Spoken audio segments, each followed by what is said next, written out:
Assembling this jig, you will need a drill and some screws.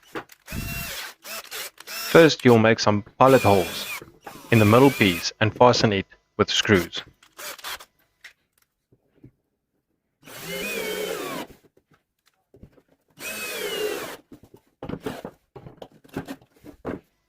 The same you'll do with the top piece. Make some pilot holes and fasten it with screws.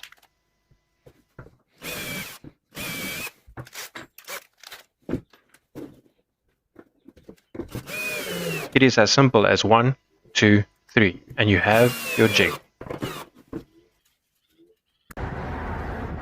No more holding onto doors and trying to get that first screw in.